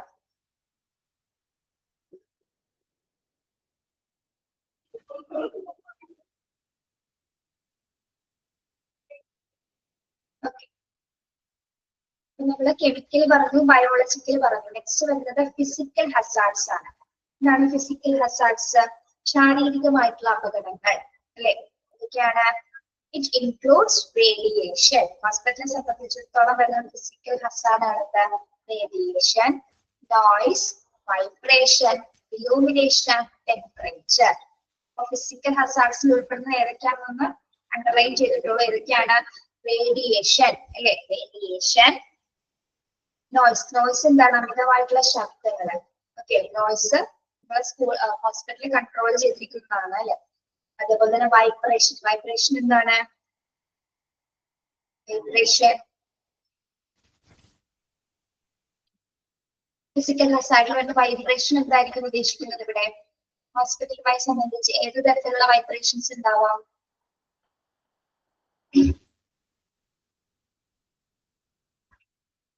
പ്രകമ്പനം. എന്ത് തരത്തിലുള്ള പ്രകമ്പനമാണ് ഉണ്ടാകുന്നത്?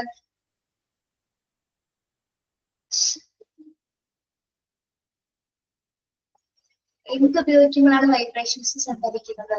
എന്തുപയോഗിക്കുമ്പോഴാണ്? ഹോസ്പിറ്റലിനെ സംബന്ധിച്ചിടത്തോളം എന്തുപയോഗിക്കുമ്പോഴാണ് എക്യുപ്മെന്റ്സുമായി ബന്ധപ്പെട്ട ചില ഡിപ്പാർട്ട്മെന്റ്സിൽ വൈബ്രേറ്റഡ് ആയിട്ടുള്ള എക്യുപ്മെന്റ്സ് ഉപയോഗിക്കുന്നത് പോലെ എന്താണ് ഫിസിക്കൽ ഹസാർഡ്സ് സംഭവിക്കാം അല്ലെ.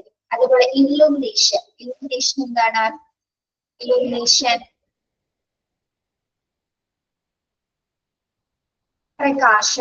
പ്രകാശം ഇതുമായിട്ട് ബന്ധപ്പെടുത്തി പറയാൻ നമുക്ക് ലൈറ്റ്സ്, അതും റേഡിയേഷൻ ആയിട്ട് നമുക്ക് കണക്ട് ചെയ്ത് പറയാം അല്ലെ. ഓക്കെ, ടെമ്പറേച്ചറുമായി ബന്ധപ്പെട്ടത്, താപനിലയുമായി ബന്ധപ്പെട്ട് നമുക്ക് ഫിസിക്കൽ ഹസാർഡ്സ് ഹോസ്പിറ്റലിൽ ഉണ്ടാകാനുള്ള സാധ്യതയുണ്ട്. ഇതൊക്കെയാണ് radiation, noise, vibration, illumination and temperature. Okay. In occupation where there is exposure to ionizing radiation, time, distance and shielding are main tools in ensuring worker safety. Danger from radiation increase with the amount of time one is exposed to it. Hence, the shorter the time of exposure, the smaller the radiation danger. അപ്പൊ ഇവിടെ physical hazards വരുമ്പോൾ പ്രധാനമായിട്ട് radiation പറയാം അല്ലെ. അപ്പൊ radiation മേഖലയുമായി ionising radiation വരുന്നത് ശരിക്കും ഏത് മേഖലയിലാണ്? ഹോസ്പിറ്റലിലെ ഏത് ഡിപ്പാർട്ട്മെന്റിലായിരിക്കാം ഏറ്റവും കൂടുതൽ റേഡിയേഷൻ വരുന്നത്?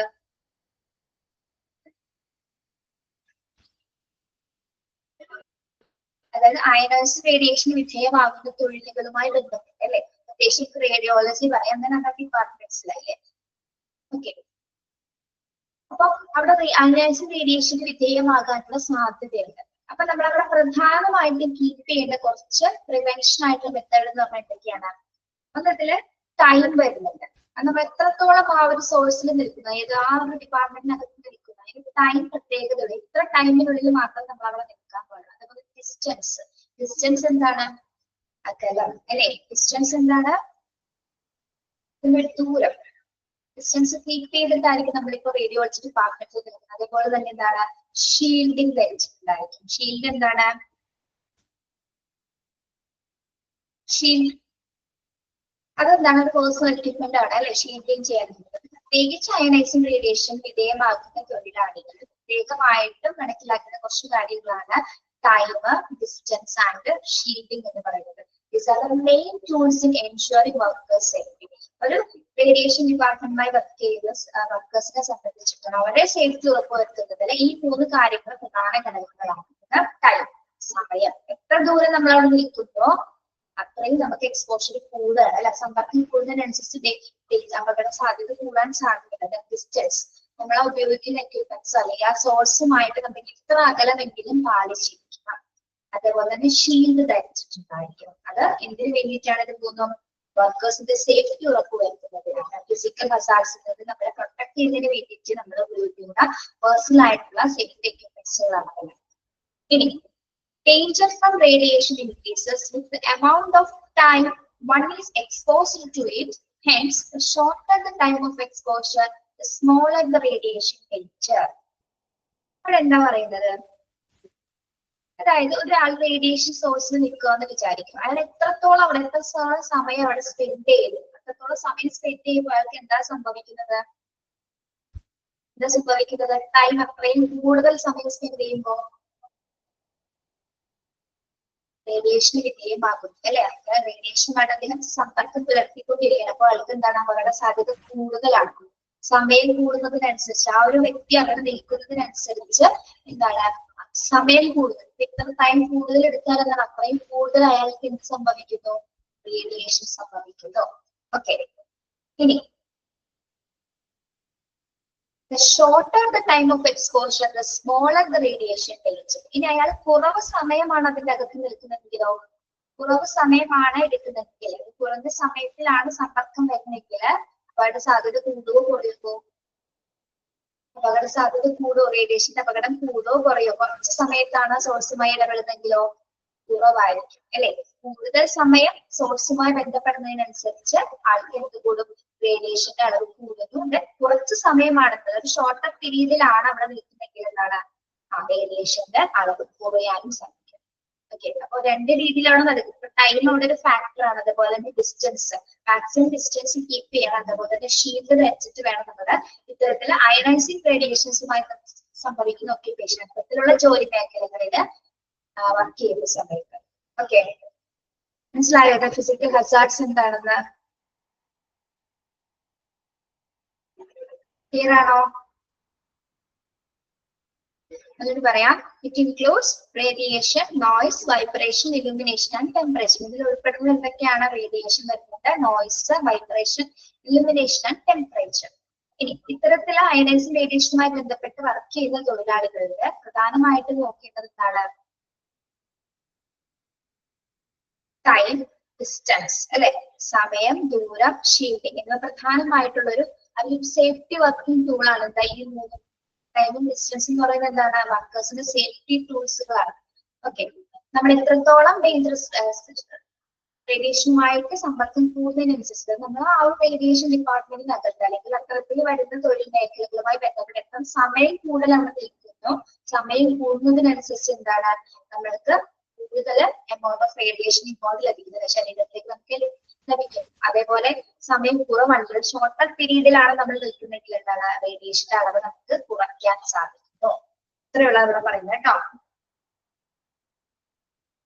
സമയം കുറയുന്നതോടും എന്താണ് റേഡിയേഷന്റെ അപകട സാധ്യത കുറയുന്നു. അതുകൊണ്ടാണ് നമ്മളിപ്പോൾ എക്സ്റേ എടുക്കാൻ കയറുന്ന സമയത്ത് ഒരാളോട് പുറത്ത് നിൽക്കാൻ പറയാം, അല്ലെങ്കിൽ നമ്മളോട് പെട്ടെന്ന് കയറിയിട്ട് ഇറങ്ങിക്കോളാൻ പറയും. ഡ്രസ്സിന് വേറെ ചെയ്ത് എക്സ്റേ എടുത്തതിന് ശേഷം നമ്മളോട് പെട്ടെന്ന് തന്നെ ഇറങ്ങാൻ പറയും. ഇവിടെ അത്ര സമയം നമ്മളോട് നിർത്തില്ല. അതേപോലെ തന്നെ പ്രഗ്നന്റ് ആയിട്ടുള്ള വിമൻസിനൊന്നും ഇതിനകത്തേക്ക് കയറ്റില്ല അല്ലെ. അടുത്തേക്കൂടി പോലെ തന്നെ പോകാൻ പറ്റില്ല, എപ്പോഴും ക്ലോസ്ഡ് ആയിരിക്കും ആ ഡോറുകൾ. ശ്രദ്ധിച്ചിട്ടുണ്ടോ? ഓക്കെ,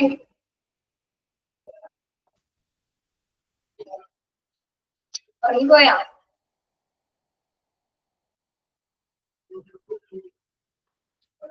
ഇപ്പൊ നമ്മൾ പറഞ്ഞ ഫിസിക്കൽ ഹസാർഡ്സിൽ നമ്മൾ 3 പ്രധാന പോയിന്റ്സ് പറഞ്ഞല്ലേ. ഡിസ്റ്റൻസ് പറഞ്ഞു, ഷീൽഡിങ് പറഞ്ഞു, അതേപോലെ ഒരു നൂല് വരുന്നുണ്ട്. അതിൽ പ്രിവെൻഷൻ മെത്തേഡിൽ വരുന്നത് ബാഡ്ജസ്. ഇപ്പൊ റേഡിയേഷൻ എക്സ്പോഷർ കൊടുക്കാൻ നമുക്കറിയാം നമ്മൾ ബാഡ്ജസ് ഉപയോഗിക്കാം. ഏത് ബാഡ്ജസ് ആണ് ഉപയോഗിക്കുന്നത്? റേഡിയേഷൻ എക്സ്പോഷർ കുറയ്ക്കാൻ വേണ്ടി നമ്മൾ ഉപയോഗിക്കുന്ന ബാഡ്ജസിന്റെ പേരെന്താണ്? പഠിച്ചിട്ടുണ്ടല്ലോ ഓപ്പറേഷൻ തിയേറ്ററിലൊക്കെ. എന്ത് മീറ്ററാണ് നമ്മൾ പഠിച്ചിട്ടുള്ളത്? ഡോസിമീറ്റർ. ഓർക്കുന്നുണ്ടോ? മറന്നുപോയോ? Dosimeter, yes. ഇതിനാണ് റേഡിയേഷൻ എക്സ്പോഷർ അത് നമുക്ക് നോക്കുന്നതിന് വേണ്ടിയിട്ട് അളവ് എത്രത്തോളം ഉണ്ടെന്ന് അറിയാൻ വേണ്ടിയിട്ട് നമ്മൾ വെയർ ചെയ്യുന്നതാണ് എന്ത്? ബാഡ്ജസ്. അല്ലെങ്കിൽ ബാഡ്ജസിന്റെ രൂപത്തിൽ നമുക്ക് പോക്കറ്റ്സ് ഉപയോഗിക്കാം. പോക്കറ്റ്സിന്റെ അകത്ത് പോക്കറ്റ്സ് പല രീതിയിൽ നിന്ന് അവൈലബിൾ ആണ്. ഓക്കെ, അതേപോലെ തന്നെ ഷീൽഡിങ്. ജസ്റ്റ് ഒന്ന് ചുരുക്കി പറയുന്നത്, നാളെ അത് കുറച്ചും കൂടി എളുപ്പമായിട്ട് പറഞ്ഞു തരാം കേട്ടോ. ചുരുക്കി പറയുന്നതാണ് ഷീൽഡിങ്. ഷീൽഡിങ് എന്തിനാണ്? ഇവിടെ പ്രൊട്ടക്ഷന് വേണ്ടിയിട്ടാണ് ഉപയോഗിക്കുന്നത് അല്ലെ. അതായത് റേഡിയേഷനിൽ നിന്ന് പ്രൊട്ടക്ട് ചെയ്യുന്നതിലൂടെ നമ്മൾ ഷീൽഡ് ധരിക്കുന്നത്. യെസ്, ഇത് റേഡിയോ ആക്റ്റീവ് സോഴ്സ് നമ്മളുടെ അകത്തേക്ക് പ്രവേശിക്കാതിരിക്കാൻ വേണ്ടിയിട്ടാണ് നമ്മൾ പ്രധാനമായിട്ടും ഷീൽഡ്സ് ഉപയോഗിക്കുന്നത്. ഇനി ഡിസ്റ്റൻസ് എന്ന് പറയുമ്പോൾ ഇപ്പൊ റേഡിയേഷൻ ഡിപ്പാർട്ട്മെന്റിൽ നമ്മളിപ്പോ പറഞ്ഞു കുറച്ച് സമയം അവിടെ നിൽക്കുന്നതിനനുസരിച്ച് എന്താണ് എക്സ്പോഷർ കുറയ്ക്കാൻ. കുറവ് ടൈമിലാണ് നമ്മളവിടെ നിൽക്കുന്നതെങ്കിൽ സമ്പർക്കം കുറയ്ക്കാനായിട്ട് സാധിക്കും, റേഡിയേഷന്റെ അളവ് കുറയ്ക്കാൻ സാധിക്കുന്നത്. അപ്പൊ ഡിസ്റ്റൻസ് അവിടെ ഒരു പ്രധാന ഘടകമാണ്. പ്രത്യേകിച്ച് എന്താണ്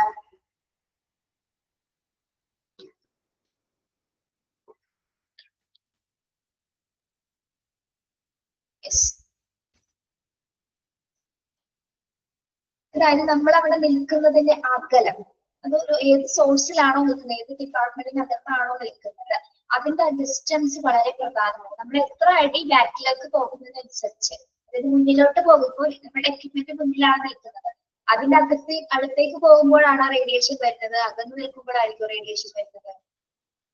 നമ്മൾ 2 അടി മുന്നോട്ട് വെച്ചു, അല്ലെങ്കിൽ 10 ഫീറ്റ്, അല്ല 1 ഫീറ്റ് നമ്മൾ മുന്നോട്ട് വെച്ചു. 10 ഫീറ്റ് മുന്നോട്ട് വെക്കുമ്പോൾ നമുക്ക് റേഡിയേഷൻ കൂടോ കുറയോ?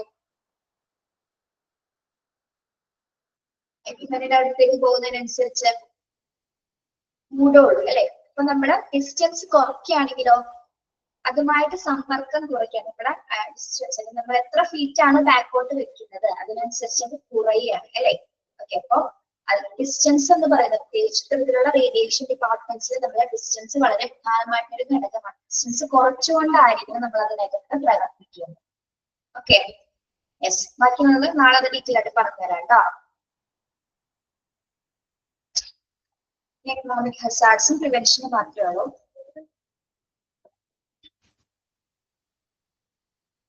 ഇവിടെ HRM ഈ ചാപ്റ്റർ കഴിഞ്ഞോ? 5th ചാപ്റ്റർ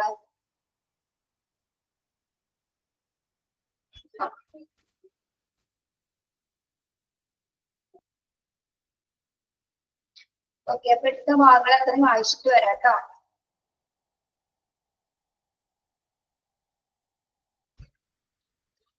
ഈ examples of job hazards important ആണ്, അത് പഠിക്കണം.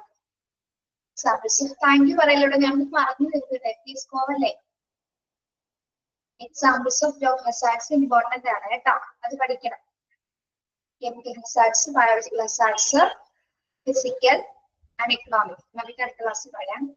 എക്കണോമിക് അല്ല, എക്കണോമിക് ആണ് കേട്ടോ, എക്കണോമിക് ആണ്.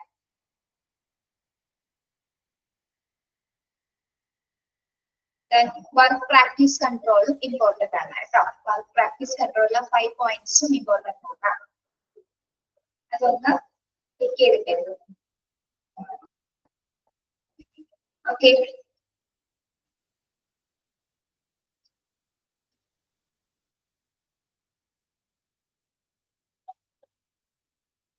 Thank you. Next day.